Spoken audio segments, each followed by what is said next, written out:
আজকে সেই মিলন সাহেব তিনি ঘুরেন আর বলেন, বাবুরা কেমন আছো, আমাকে চিনো তো, আমি মিলন। তো এই সরি, আসলে উনি শিক্ষিত মানুষ, কাউকে নিয়ে এভাবে বলা ঠিক না। আমি দর্শকদের কাছে ক্ষমা চাচ্ছি। তারপরও এই যে মুখ চুখ ভেঙিয়ে চেঙিয়ে কথা বললেই কি আসলে শেখ হাসিনার মতো সফল রাষ্ট্রনায়কের অধীনে যেভাবে দেশের শিক্ষা ব্যবস্থা জেগে উঠেছিল সেভাবে জাগানো যায়? মিলন সাহেব, এভাবে দেশটা চলে না। আপনি একটু আগে শেখ হাসিনার মডেলগুলো ফলো করেন, সেইগুলো একটু অনুসরণ করার চেষ্টা করেন, দেখবেন এই বাচ্চারা আর আপনাকে ট্রল করছেন না, আপনাকে আর দুঃখ করে বলতে হবে না বাচ্চারা আমাকে ছাড়ছে না, ওরা তো আমাকে ট্রল বানিয়ে দিল, এই ধরনের কথা আপনাকে আর বলতে হবে না।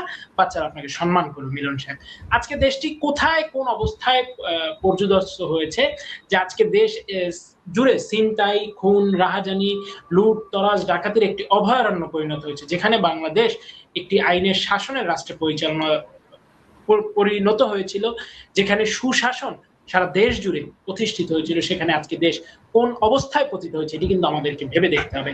আজকে আমরা খুব অবাক হই যে শেখ হাসিনা কতটা মানবিক একজন রাষ্ট্রনায়ক ছিলেন, যে করোনা মহামারীর মতো সময় তিনি কিন্তু পর্যাপ্ত প্রিপারেশন নিয়ে বিভিন্ন জায়গায় ছুটে গিয়েছেন, দেশের মানুষের জন্য কাজ করার চেষ্টা করছেন। সেখানে হামে আজকে এত শিশু মারা যাচ্ছে, সেদিকে মন না দিয়ে আজকে যিনি রাষ্ট্র পরিচালনার দায়িত্বে রয়েছেন তিনি এক এক দিন এক এক রকম খেলনা গাড়ি চালায়।